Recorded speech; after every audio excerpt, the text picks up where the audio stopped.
बिस्मिल्लाहिर्रहमानिर्रहीम इय्याका नअबुदु व इय्याका नस्तईन।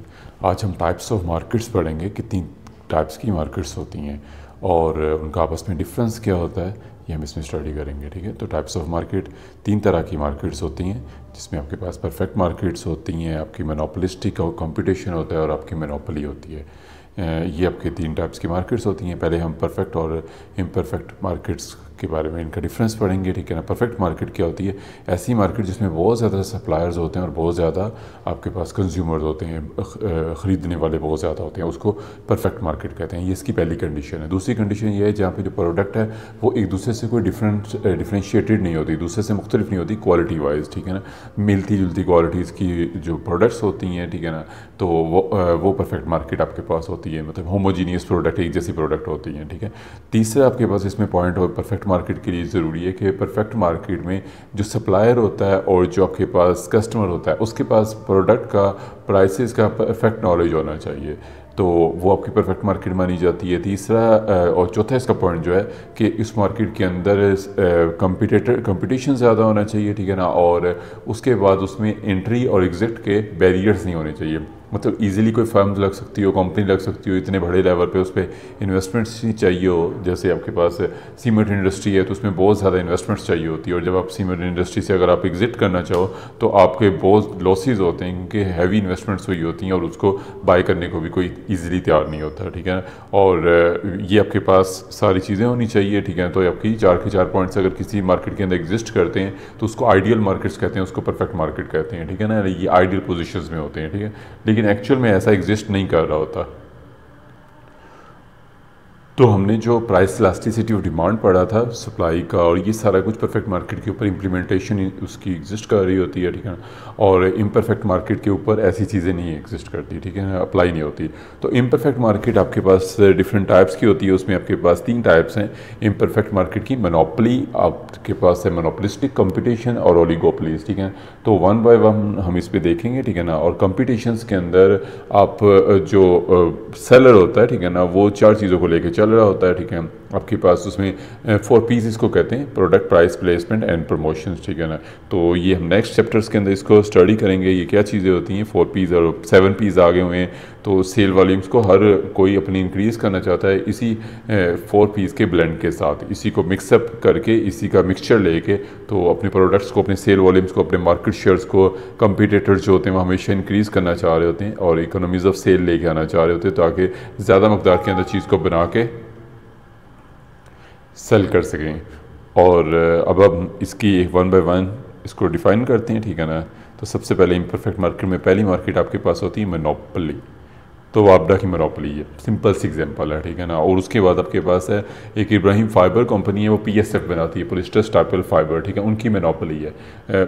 इसमें क्या होता है, मेजर मार्केट का शेयर जो होता है वो एक बंदे के पास होता है। आप 80%, 70%, 90% कह सकते हो, 10%, 20% किसी और के पास भी हो सकता होता है। ठीक है, लेकिन वो रेट वो निकालता है, और इसमें एक ही सप्लायर होता है। ठीक है ना, कोई उसका क्लोज सब्सटीट्यूशन नहीं होता, जिस तरह इलेक्ट्रिसिटी का कोई क्लोज सब्सटीट्यूशन नहीं है। आपके पास जो दूसरी सोलर सिस्टम से जनरेट होती है वो उस लेवल की भी नहीं है, और उतनी आप मतलब उसके लिए उसका जो मार्केट शेयर है वो 5 to 10% है, इससे ज़्यादा मार्केट शेयर नहीं है।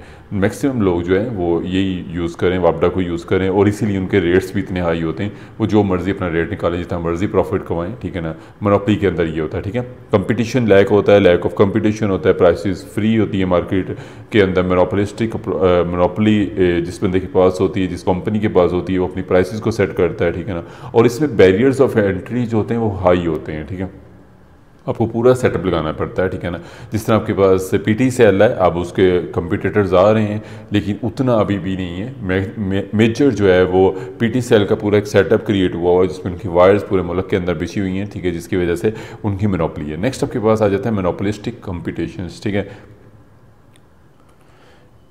इसकी बेस्ट एग्जांपल आपके पास फूड इंडस्ट्री है।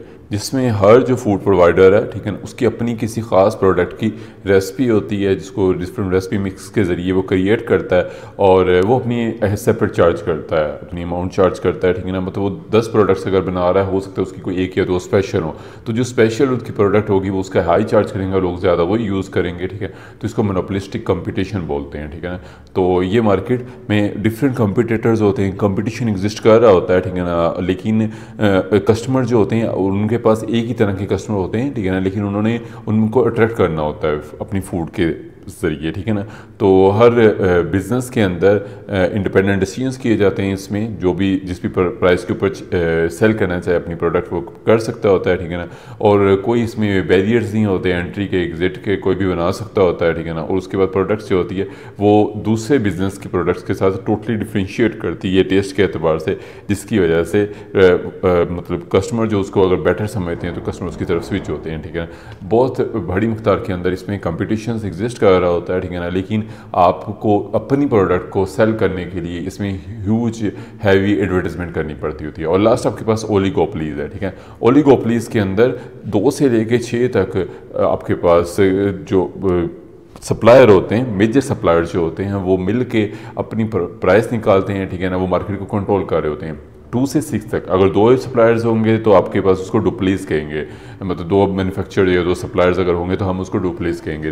2 से ज़्यादा अगर 6 तक होंगे तो हम उसको ओलिगोपोलीज कहेंगे, ठीक है। ये मार्केट को कंट्रोल कर रहे होते हैं, ठीक है ना। और इसमें नई फर्म्स का इंटर होना टफ होता है क्योंकि प्राइसेस को भी कंट्रोल करती हैं। और अगर कोई न्यू मार्केट के अंदर कंपटीटर इंटर होना चाहिए तो प्राइसेस को कुछ टाइम के लिए रिड्यूस कर देते हैं, जिसकी वजह से वो उस प्राइस के ऊपर जो न्यू प्रोड्यूसर होता है वो प्रोडक्ट को सेल नहीं कर पा रहा होता है, इसलिए वो मार्केट से आउट हो जाता है।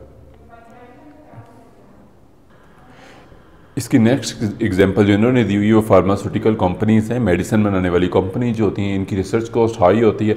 लेकिन अगर ये कोई ऐसी ड्रग बना लेते हैं, कोई ऐसी प्रोडक्ट बना लेते हैं जो मेडिसिन जो इनकी चलती है और काफ़ी वो फेमस हो जाती है, तो ये इसको प्रोटेक्ट करते हैं पहले राइट के ज़रिए, अपनी मतलब पेटेंट राइट रजिस्टर करवा के उसको प्रोटेक्ट कर लेते हैं, ठीक है। उसके बाद ये इसके हाई चार्ज करते हैं इसका, ठीक है। बनी ये सस्ती रही होती, कॉस्ट हाई चार्ज कर रहे होते हैं, लेकिन शुरू में रिसर्च कॉस्ट इनकी हाई हुई होती है, ठीक है।